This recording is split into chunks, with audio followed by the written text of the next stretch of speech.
네, 오늘 변신 이야기 보러 와주신 관객 여러분 진심으로 감사드립니다. 저는 오늘 관객과의 대화 사회를 맡은 노네임 시어터 극단 소속 배우 박은석이라고 합니다. 자, 일단 오늘 고생하신 배우들 분부터 무대로 모시겠습니다. 배우분들, 연출님, 그리고 고레아의 옴브레님 입장 부탁드립니다. 박수 부탁드리겠습니다.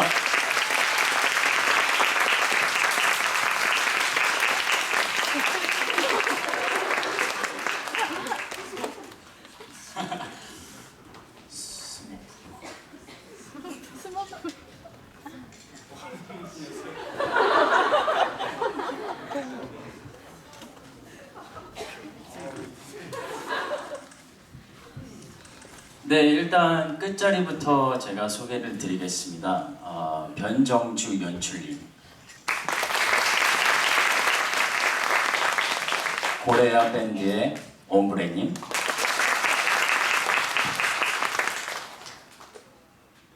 태민 배우님, 혁은 배우님, 정택 배우님, 지윤 배우님, 주혜 배우님, 효린 배우님, 성민 배우님, 준원 배우님,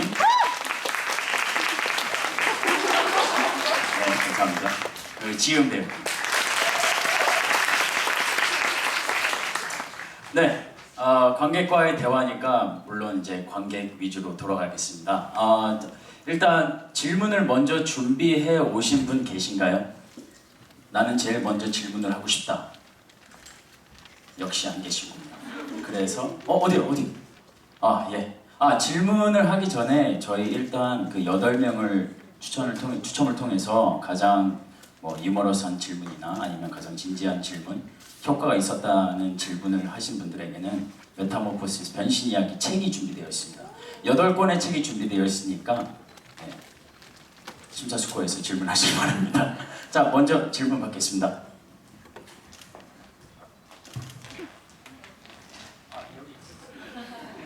저희 대표님.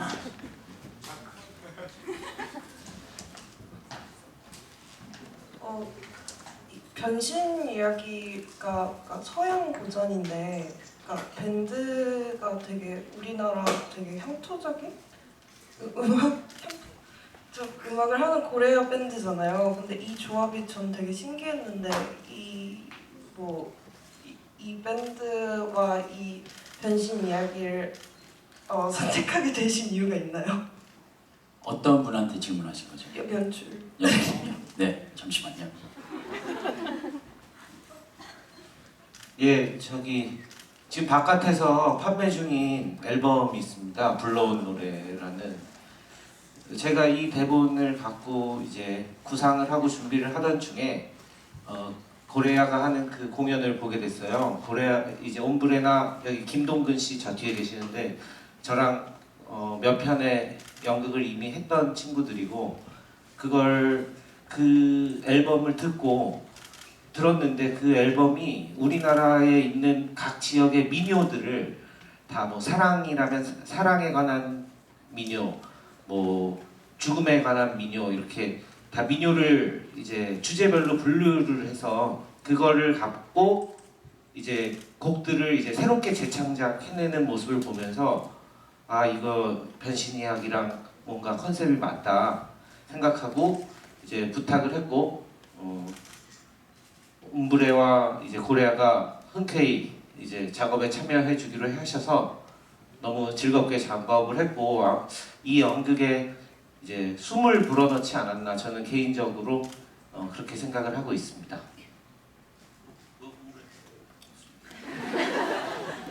네, 감사합니다. 다음 질문 받겠습니다. 좀 왔다 갔다 하는데요. 그거 대표님 마음대로. 네. 예, 박수 부탁드리겠습니다. 자, 이제 7건이 남았습니다. 자, 다음 질문 받겠습니다. 네, 저기 끝에 계신 분, 대표님.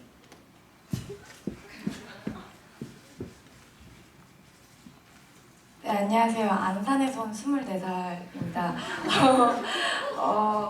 이 변신 이야기를 가지고 어떻게 물을 사용해서 이렇게 표현하실 생각을 하셨는지 연출분님께 네, 궁금합니다.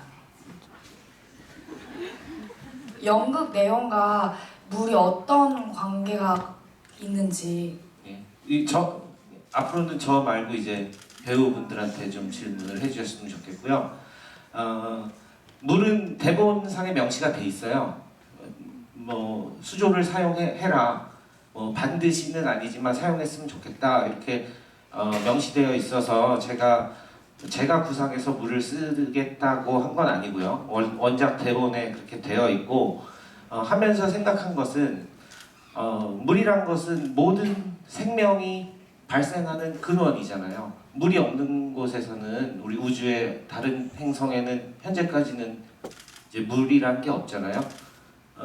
모든 생명의 근원이고 그 다음 인간이 태어나게 되는 어떤 원초적인 근원이면서 초반에 이 연극에도 나오듯이 인간은 여러 가지 정의가 있지만 말을 하기 위해 태어났다, 이야기를 만들기 위해 태어났다고 하는데 이 물이라는 것에서부터 모든 생명이 시작되고 이야기가 시작된다고 생각을 했고요. 그 다음 우리는 보통 공기나 그러니까 즉 빛 아니면 공기를 통해서 사실은 커뮤니케이션을 하잖아요. 음성을 듣거나 아니면 뭐 이미지를 보는 것. 근데 물을 통한 커뮤니케이션도 굉장히 새롭다고 느꼈어요. 말하자면 우리는 어떤 에너지를 기운을 느낄 때 보통 빛 아니면 공기를 통해서 그 정보들을 받아들이는데 물을 통해서 여러분들 보셔서 알겠지만 어떤 감정을 표현하거나 어떤 의도를 상대방한테 전달할 때 공기나 빛뿐만이 아니라 물이라는 어떤 원초적인 소재로 배우들끼리 이제 에너지를 주고받는 것들이 굉장히 새로운 경험이었고 어쩌면 더 강력하게 예를 들면 누가 걸어오는 것도 우리는 공기의 흐름을 느끼지만 보통은 여기서는 물의 흐름도 배우들이 느끼고 그럼으로써 더 반응도 어떻게 보면 직접적이 되고 그러는 면이 있는 것 같아요. 그런 면에서 아마 작가가 물을 쓰라고 하지 않았을까 그렇게 생각하면서 작업을 했습니다. 네, 감사합니다. 책을 받을 만한 질문이었나요? 네. 네, 맞습니다. 감사합니다. 박수 부탁드리겠습니다. 자, 다음 질문 네, 여기 받겠습니다. 대표님. 운동 오늘 많이 하시는데요. 예, 김준원 배우님한테 질문 드리겠습니다. 저기 수조가 가운데 이렇게 크게 있고 실제 배우분들이 안에서 왔다 갔다 하시는 걸 보니까 일반적 연극 무대랑 좀 다른 것 같아요. 거기다 물기도 많은 것 같고 네. 그래서 그것 때문에 좀 뭐 평소 연극 연기하시는 것과 좀 다른 점 없었는지 뭐 그런 것과 이거 좀 그냥 개인적인 궁금한데 저 물을 지금 빼시는데 매일 빼시는 건지 아니면 일주일에 한 번 빼시는 건지 궁금합니다. 그것도 저한테 물어보시는 네. 저희가 물 있는 연습장에서 연습을 할 수가 없어서 물이 있다고 치고 상상하면서 했는데 이제 공연이 다가와서 뭐 아시는 분은 아시겠지만 저희가 캐리비안 베이도 가고 그다음 어디지? 거기 무슨 초등학교 수영장 거기 가서 연습하고 그랬는데 생각보다 상상한 대로 안 됐어요. 그래서 더 힘들었었는데 얼추 그래도 연습이 됐다고 해서 왔는데 또 의상을 입고 또 하다 보니까 또 더 무겁고 힘들고 변수가 많이 생기더라고요.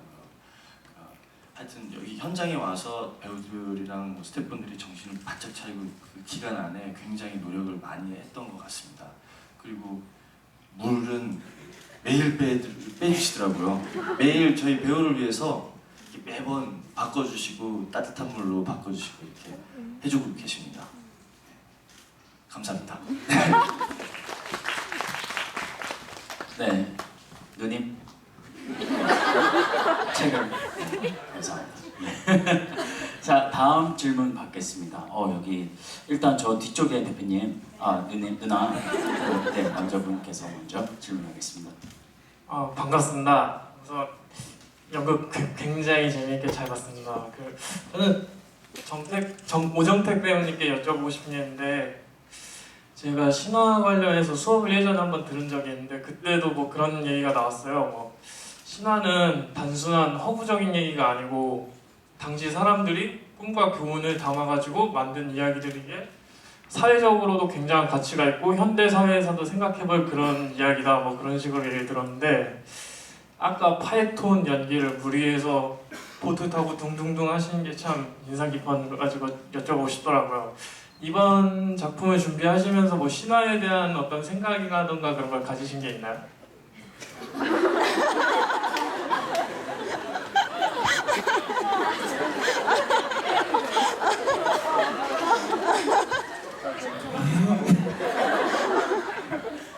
신화에 대한 생각은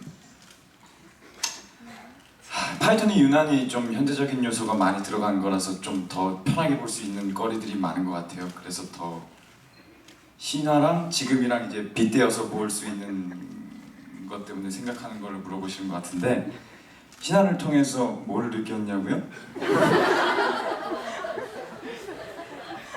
그러니까 저는 그냥 개인적으로는 이렇게 생각해요. 질문이 말도 안 돼도 뭐 그냥 쟤는 저런 애구나 하고 생각하시면 돼요. 그 옛날 얘기 들어보면은 오히려 연극하면서 이거 교훈적이거나 되게 뻔한 것, 아니면은 당연히 그 다음 내용을 알 것들에 대해서 되게 기피하는 경향이 되게 많았었는데, 오히려 또 그쪽을 반대쪽을 쫓다 보니까 이쪽을 또 아예 해피했던 것 같아요. 그러니까 아예 우리가 초등학교 때 봤던 전래동화에 대해서도 예전에는 그렇게 감명 깊었었는데 왜 지금 보면 아우 유치해, 왜 이거 뭐 이런 식으로 끝나, 왜 갑자기 왜 곰이 사람이 되고 뭐 또 말도 안 되는 걸 하고 있어, 이렇게 생각했는데, 그 상상력과 그게 정말 말도 안 된다고 생각했는데 그런 상상을 한다는 것 자체가 지금은 잃어버린 것 같아요. 그 차이인 것 같아요. 그런 생각을 좀 더 다시 돌아가서 했던 것 같아요. 앞으로 좀 더 생각 좀 해볼게요. 맞습니다. 네, 감사합니다. 자, 다음 질문 받겠습니다. 아까 이쪽 마이크. 예, 제가 사실 연극을 거의 이번에 처음 보게 됐거든요. 이 변신년 연극 처음 보게 돼서 사실 김준원 배우님이 저는 코미디 빅리그에 나오시는 분인 줄 알았어요.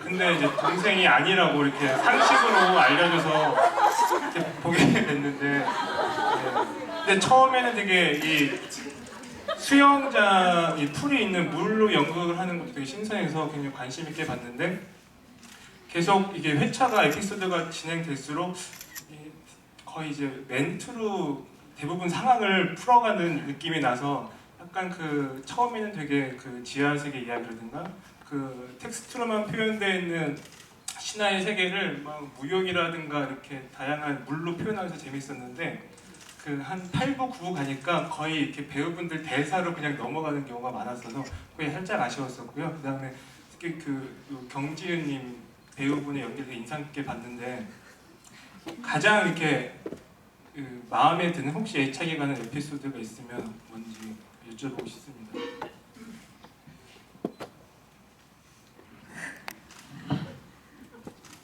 제가 가장 애착이 있는 에피소드는 생각을 해봐야겠다. 파이톤이 아닐까. 정택 배우님이랑 같이 연습하면서도 즐거운 게 많았고, 그래서 파이톤입니다.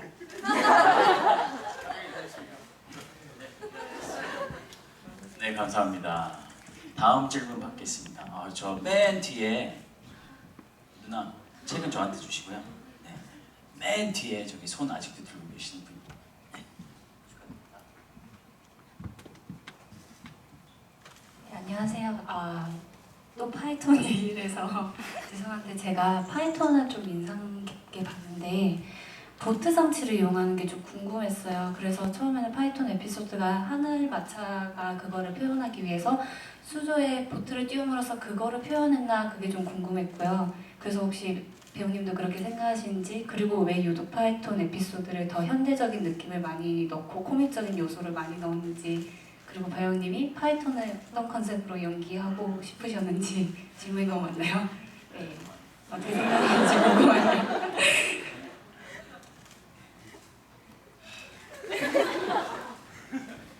보트를 어떻게 썼냐고 일단 네, 했죠. 보트를 왜 썼는지 궁금해요. 왜 썼냐고요? 제가 생각한 게 맞는지. 대본에 일단 다 써 있어요. 그래서 처음에는 작은 보트를 썼었어요. 근데 저는 물에 닿는 거를 얘는 조금 두려워할 거라고 생각했었거든요. 그냥 제가요. 그러니까 보트가 작았었는데 저는 커서 더 안정감이 느껴져서 좋고요. 그 여기는 어쨌든 치료를 받으러 온 아이예요. 그다음 또 뭐였지? 그냥 제 말 계속해도 되죠. 어쨌든 결과적으로 지구를 다 불질러 버리고 눈까지 먼 애가 치료를 받으러 온 건지 끌려온 건지는 뭐 생각하시기 나름이지만 이 물을 처음에 얘는 어떻게 대하는지는 제 나름의 고민을 해서 했는데, 그래서 보트를 굳이 그렇게 큰 걸 가져오지 않았나 싶기도 하고, 굳이 그 위에서만 얘기하려고 하는 것도 있는 것 같고 생각하시기 나름입니다. 또 뭐였어요? 저도 잘 기억이 안 나네요. 그러면 수고했어요. 감사합니다. 예, 감사합니다. 다음 질문을 받기 전에요. 제가 일단 다른 질문을 먼저 하겠는데, 그 여배우분들한테 하는 질문이에요. 이게 굉장히 이제 체력적으로도 소모가 많고, 남자 배우들과의 또 신체 접촉도 많을 것 같고, 남자들은 뭐 체력적으로 좀 더 우월하지만 물속에서 연기를 하고 뭐 그런 거에 대한 뭐 우여곡절이나 아니면 이번 공연을 하면서 뭘 얻어간 배웠던 그런 에피소드나 사건 하나씩만 얘기해 줄 수 있나요?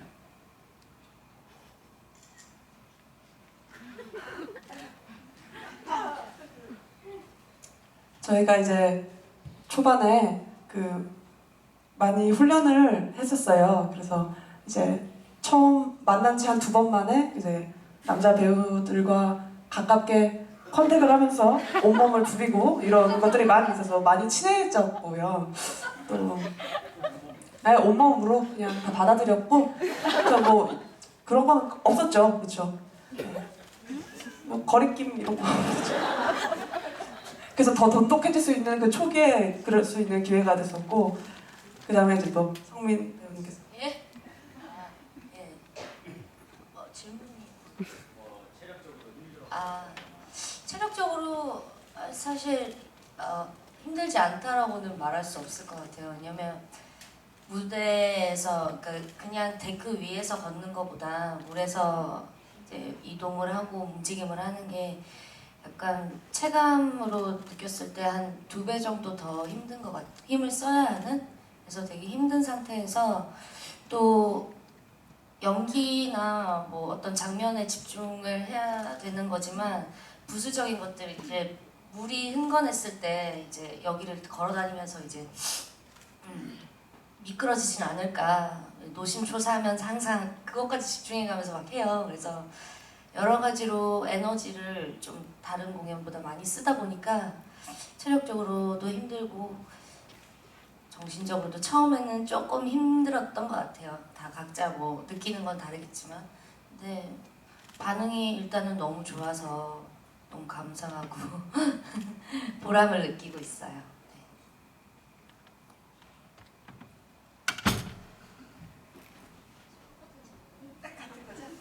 저는 일단 물에서 공연을 하다 보니까 가장 수확이 큰 게 그 워터프루프 아이라이너를 이번에 굉장히 얻은 게 하나가 있습니다.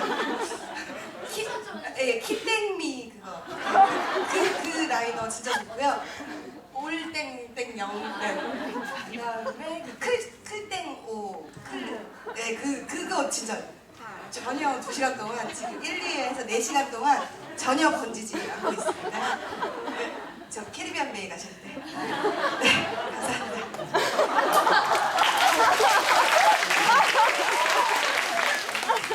네, 저도 같은 제품 쓰고 있고요. 저는 원래 어릴 때부터 물을 좀 무서워해가지고 네, 그래서 물 속에서 눈도 잘 못 떴었고 수영도 못했었는데 이번에 좀 물 안에서 격하게 해가지고요.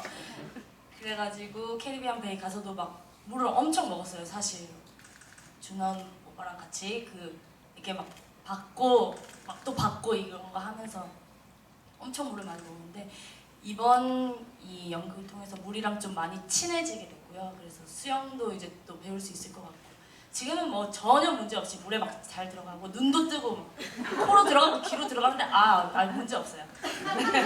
그렇게 보이셨나요? 네, 감사합니다. 네, 저도 같은 제품 쓰고 있습니다. 일단은 나이는 못 속인다고 제가 지금 제일 골골대고 있어요.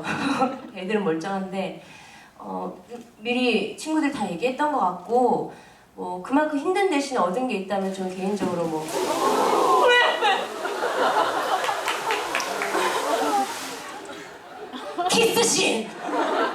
키스신을 얻었습니다. 감사합니다. 네, 다음 질문 받겠습니다. 네, 바로 여기요.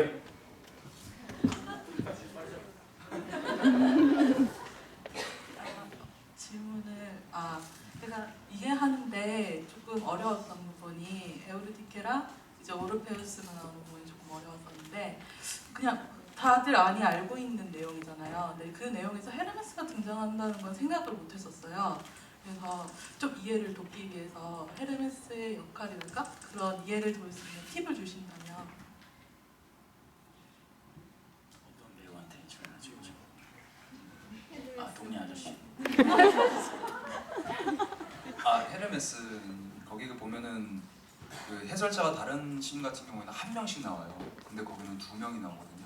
1장과 2장. 그게 이제 이 이야기 에우리디케와 오르페우스의 이야기를 보는 시각의 다른 관점의 두 해설자가 나와서 이야기를 해주는데 첫 번째 1장과 2장은 확연하게 에우리디케의 어떤 음악적인 분위기도 많이 바뀌면서 에우리디케의 입장이 많이 바뀌는 부분이라고 저는 생각을 했었어요. 제 연기를 할 때는. 좀 더 자세한 얘기는 연출님께서 더 명확하게 얘기를 해주시겠지만 제가 헤르메스를 접근했을 때는 1장에 나오는 헤르메스는 그냥 길잡이였어요. 뒤에 따라가는 길잡이. 근데 2장에서는 사랑과 전쟁? 그런 느낌이 있었어요. 저한테는요. 이 여자를 따라가면서 이 여자가 새로운 처녀성으로 다시 태어나고 이 여자가 다른 어떤 멋진 다른 여성으로 태어나는 그 모습을 뒤에서 따라가면서 보는 남자 입장에서 이 여자를 따라가고 그 앞에 걸어가서 우리 둘 조용히 걷고 있는 우리 둘을 의식해서 뒤를 돌아봐서 약속을 어기게 되는 이 남자를 약간 좀 웃기게 보면서 이 여자를 가지고 싶다 이런 욕망으로 뒤를 따라갔었던 것 같아요. 잘 보였는지 모르겠지만 그랬습니다.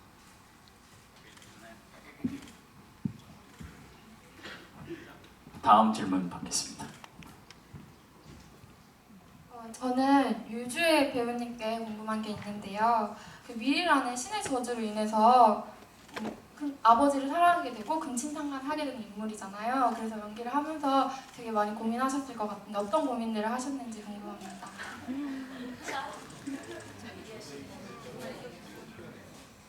네, 사실 저희 부모님이 항상 제 공연을 챙겨보셨는데 이번엔 제가 오시지 마시라고 얘기를 했어요. 저희 아버지가 보고 계시면 못할 것 같은 거예요, 연기를. 사실 상상은 할 수 없죠. 상상은 할 수 없는데 그래서 더 힘들었고 사실 아직도 많이 고민하고 있고 사실 아직도 많이 힘든데요. 준원 선배님이 워낙 멋지셔서 그 아버지의 어떤 사랑이지만 뭐라 그래야 되지? 어쨌든 감정이입할 수 있게 되게 도움이 많이 되시는 것 같아요. 그렇죠?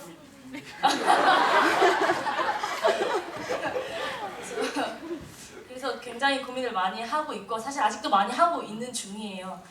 네, 그래서 열심히 끝까지 최선을 다해 보려고 합니다. 네, 감사합니다.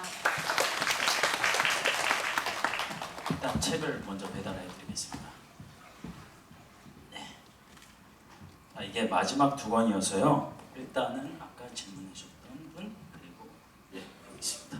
자 책은 없지만 질문하실 분. 자 저쪽에 손 들고 계신 분.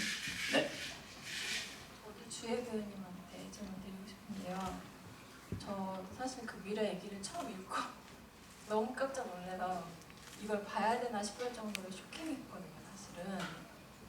근데 이 얘기가 굳이 이 안에 들어가 있는 의미가 뭐라고 생각하세요?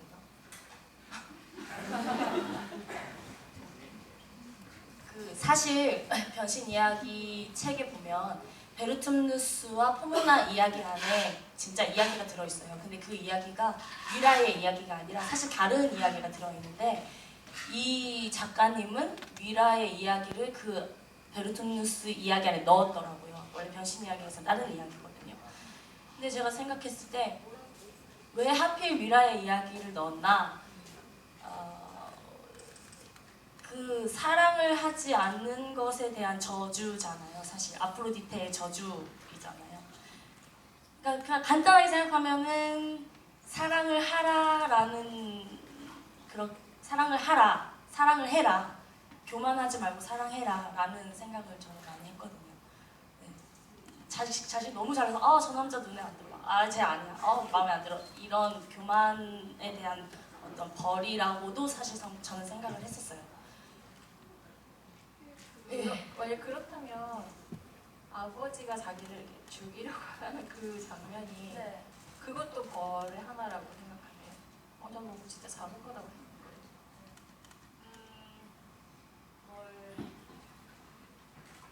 뭘까요?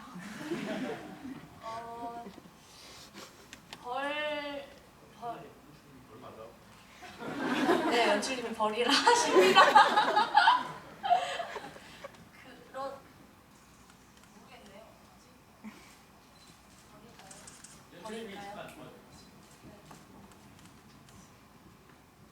예, 그 이야기가 나오는 배경은 이제 포모나가 사랑을 하지 않는 것에 대해서 사랑을 안 하면 이런 벌을 받는다라는 베르툼누스의 얘기로 시작하는 건데 아마 질문하신 분의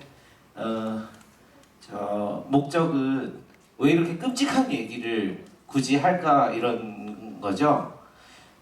여러분 신화 미라뿐만이 아니라 많은 신화들이 왜 미라만 끔찍하게 보시는지는 모르겠는데 에오리디케도 마찬가지고 파이톤도 마찬가지고 신화나 동화, 전설, 민담에는 굉장히 끔찍한 이야기들이 많이 있어요.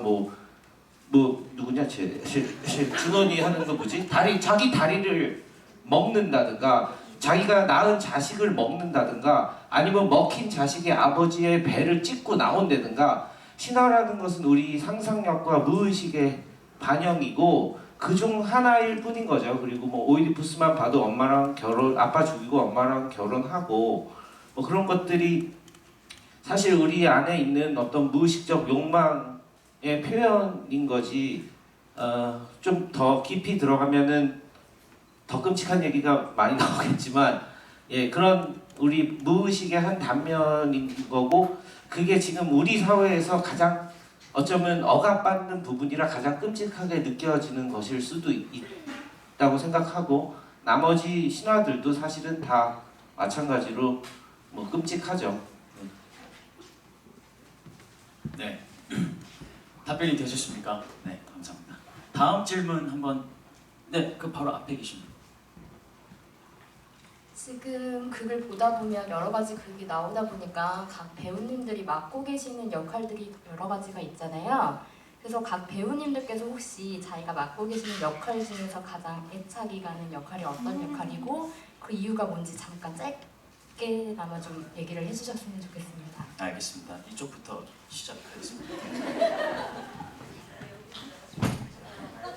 네. 제가 가장 애착을 갖고 있는 인물은 처음에 이제 과학자 인물도 있고 심리치료사도 있고 이런데 처음에 이제 천지창조가 시작되고 그것을 여는 역할이기 때문에 그것이 또 고민을 많이 하지 않았었나 이런 생각을 합니다.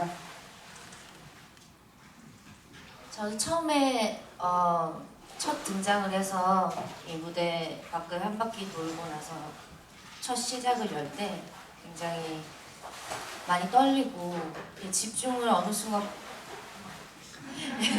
집중을 어느 순간 놓치면 굉장히 첫 시작이 잘못될 수 있으니까 항상 다른 장면보다 되게 긴장을 많이 해요. 그래서 그 장면에 대한 고민도 많이 했었고 지금도 지은처럼 계속 저도 고민하고 있고요.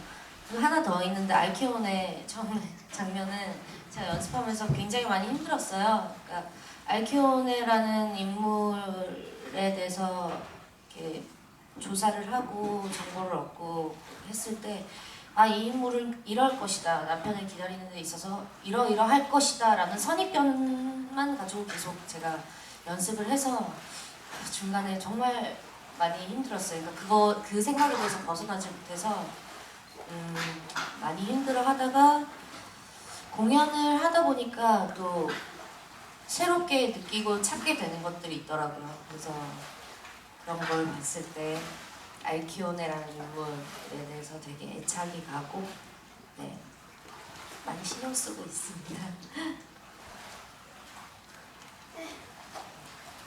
저는 아프로디테가 가장 힘들다고도 할 수 있고 애착이 남는데 일단은 아프로디테 하면 생각나는 이미지가 너무 강하니까 그거를 어떻게 현대로 가져올 수 있을까에 대한 고민을 많이 했었고 연출님이 일단 그 현 시대의 마돈나 같은 이미지를 한번 생각해보자 라고 하셔서 그쪽으로 많이 고민을 했고요. 또 다른 대사들은 다 저 혼자 하는데 아프로디테만 그래도 미라를 잠깐 만나거든요. 그래서 굉장히 외롭지 않은 시간을 보낼 수 있어서 아프로디테가 가장 애착이 남습니다.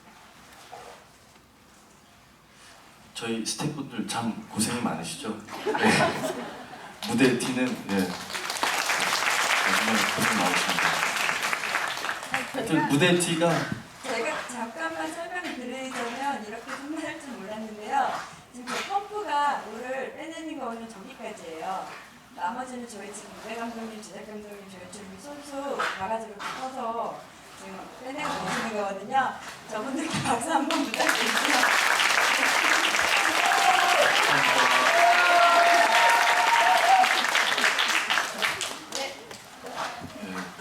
하여튼 무대 뒤가 항상 이렇게 전쟁터입니다. 도움을 많이 받으면서 하고 있고요.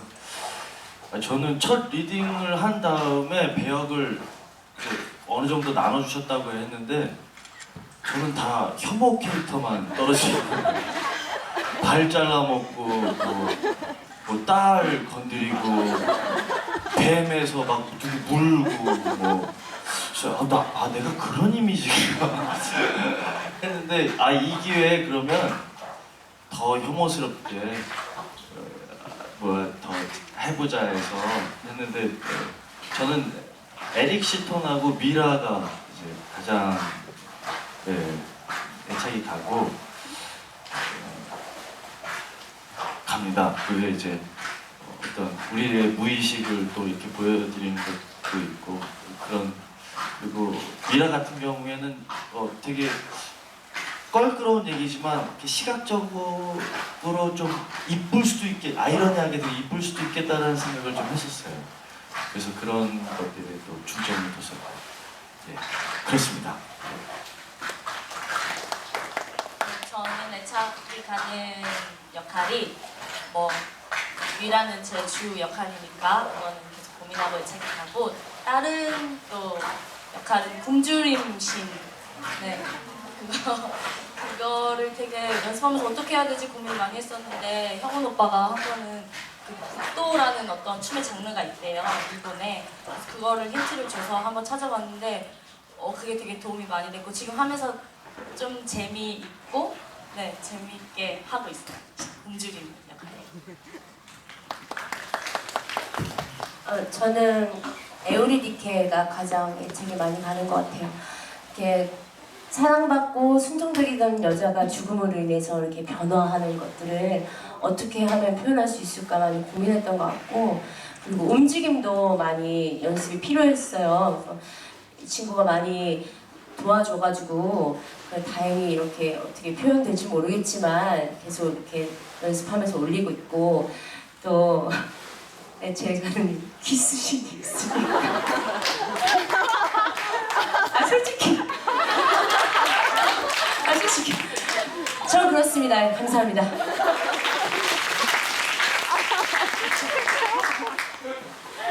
저는 파이톤 좋아하고요.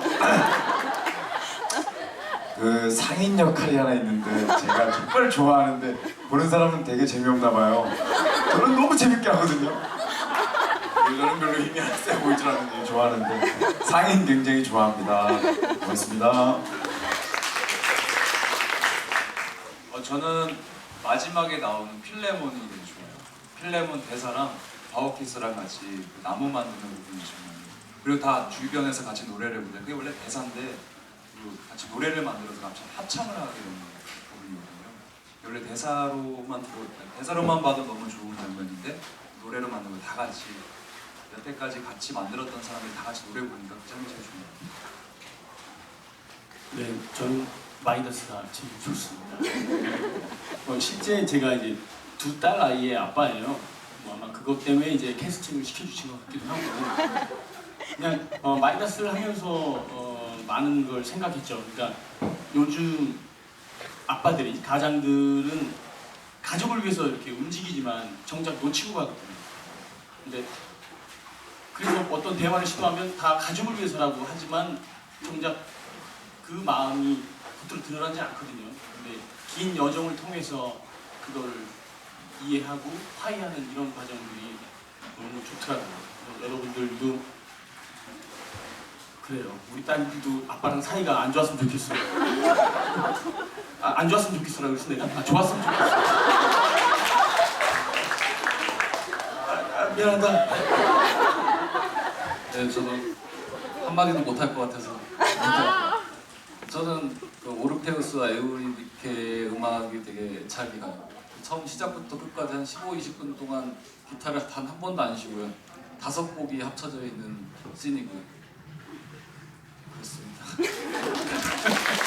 거의 그 안에 있는 몇몇 곡들은 지금 밖에 나가시면 앨범 판매하고 있는데 그거를 찾는 재미도 아주 굉장히 쏠쏠하니까요. 많은 관심 부탁드립니다.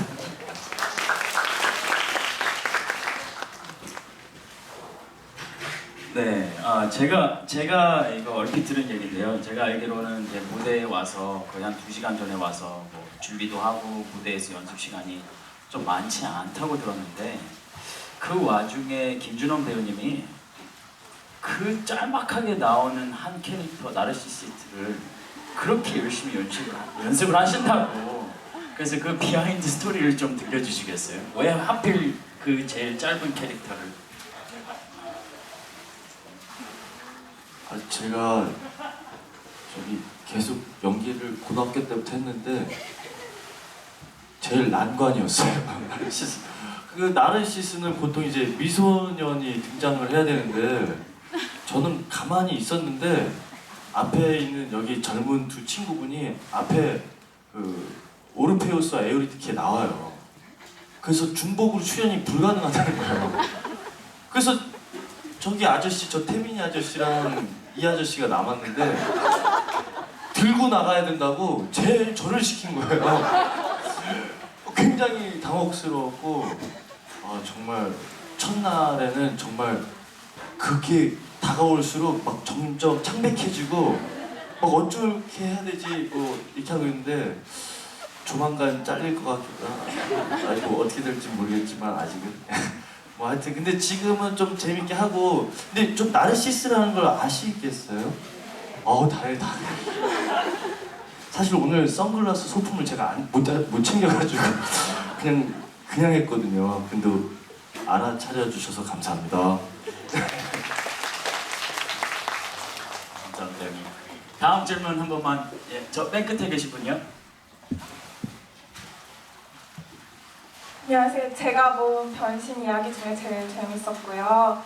제 질문 연출님이랑 다른 출연진 분들 2개 있는데 그리스 신화 자체가 인간에 대한 그 되게 본연적인 어리석음? 그거랑 동시에 인간에 대한 사랑을 같이 표현하고 있잖아요. 연출님께서는 그 인간이란 존재에 대해서 어떻게 생각하시는지 되게 궁금하고요. 그리고 옴브레님이랑 오늘 사회랑 MD 청년까지 오신 박은석 배우님이랑 배우님들께 만약 오늘 전체 이야기 구조가 마이더스 왕으로 시작해서 그 끝을 또 마이더스 왕의 여정으로 하고 있는데 만약 바쿠스 신처럼 어떤 신이 소원을 하나 들어준다면 실제로 어떤 소원을 빚을 건지 그게 궁금합니다. 저는 이 인간에 대해서 잘 모르고요. 그걸 알려고 뭐 연극이란 걸 알고 싶어서 생각하고 싶어서 하는 것 같고 전혀 모르고 네 그래서 드릴 말씀이 없습니다.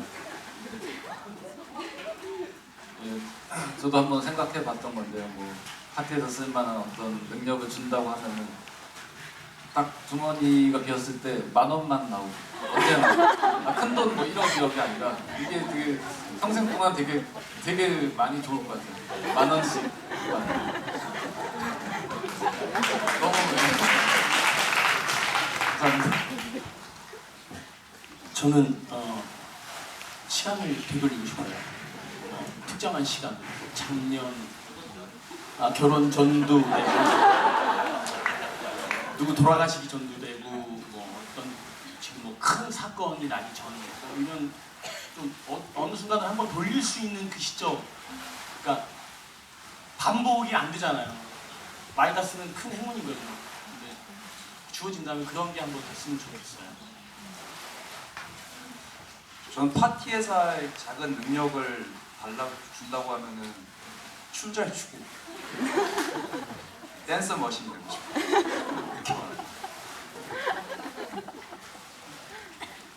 저는 그냥 우리 어머니가 잘 웃게만 할 수 있는 능력을 주시면 감사하겠습니다. 웃으시는데 저희 엄마가 욕을 너무 하셔가지고 그래요. 네. 저는 이번 작품 하면서 생각해봤었어요. 근데 바우키스 대사가 가장 와닿는 것 같아요. 저 사랑하는 남편과 한순간에 함께 죽는 걸 빌겠어요. 저는 남자 배우로 한번 태어나보고 싶어요. 네, 그게 좋을 것 같아요. 그죠? 그럼 저는 여자 배우. 저는 되게 유치해서 저는 하늘 날고 싶어요. 저는 소원을 계속 빌기를 할 수 있거든요. 끊이지 않게. 대답이 센스가 좋으신 것 같아요.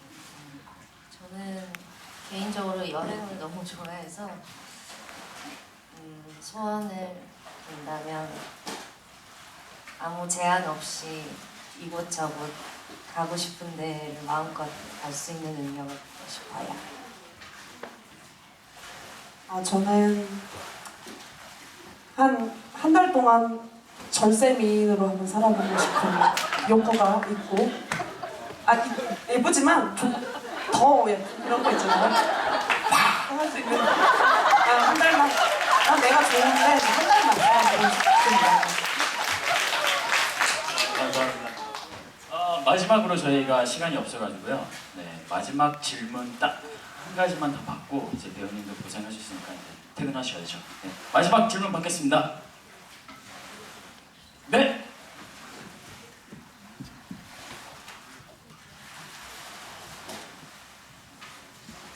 저는 그 알키온의 얘기랑 그 다음에 전체적인 얘기에 대해서 질문을 드리고 싶은데요. 이거는 좀 약간 디테일 같은 걸 물어보는 건데 이리스가 이렇게 손동작 이렇게 뭘 계속 어떻게 해요? 다시 한번 보여주세요. 예, 그렇죠. 이렇게 하는 게 무슨 의미가 있나 여쭤보고 싶고 그 다음에 자매신 그 동굴에 갔을 때 같이 잠들었다가 종소리에 화들짝 놀라서 다 가잖아요. 근데 그게 또 뭔가 싶고 그 다음에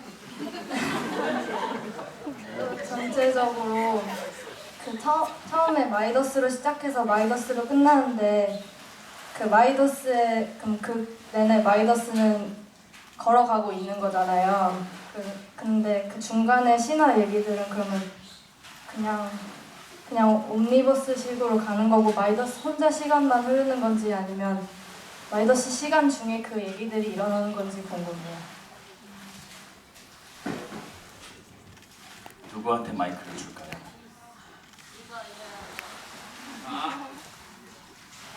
이게 무지개예요. 안 보이시죠? 무지개 안 보이시죠? 이게 저희 안무 선생님이 손에 이게 무지개 여신이거든요. 이리스가 심부름꾼이에요. 신들의 심부름꾼. 이건 무지개고요. 그리고 잠들었다가 화들짝 깨서 가는 거는 이제 심부름을 다 마쳤으니까 집에 가야 되는데 잠이 들었잖아요. 그래서 화들짝 깨서 집에 빨리 가려고 일어나는 거예요. 네? 종? 알람시계요. 따다다다다. 원래 대본에 소품이 있어요. 소품이 나와 있는데 알람시계 원래 맞춰놓고 자기가 잠들 수도 있으니까 알람시계 맞춰놓고 들어와서 막 깨우는 건데 자네시는 네. 근데 그걸 이제 고레아 밴드 분들께서 알람시계를 대신 알람을 해주셔서 제가 일어나게 되는 거예요. 알람시계. 그 다음 질문이 네.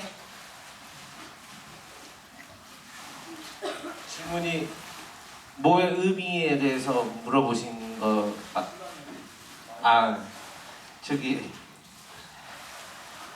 뭐를 의미를 억지로 찾으려고 별로 노력 안 하셔도 되고요. 첫째는 그 다음 이 세계는 시간도 존재하지 않는 세계예요. 저 신화 속 세계라는 건 지금 우리가 사고하는 방식, 우리 심리치료사 얘기에도 나오지만 이성적인 거, 합리적인 것만 생각하다 합리적인 방향, 그러니까 논리적으로 이해할 수 있는 방향으로 생각하다 보면 우리가 잃는 게 너무 많다고 하는 이야기가 있잖아요.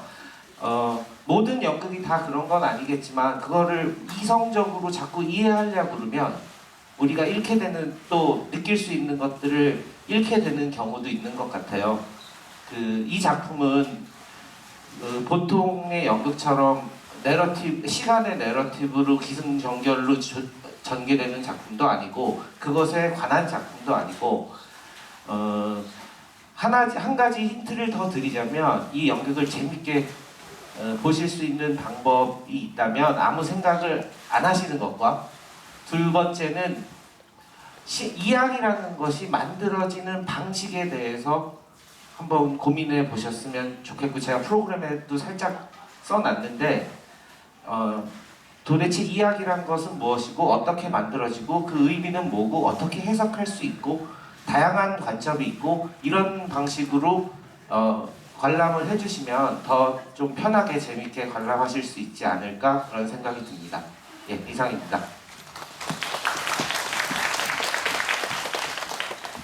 네, 소중한 시간 내주셔서 진심으로 감사드리고요. 지금까지 연극 변신 이야기 배우분과 고레아 밴드였습니다. 큰 박수 부탁드리겠습니다.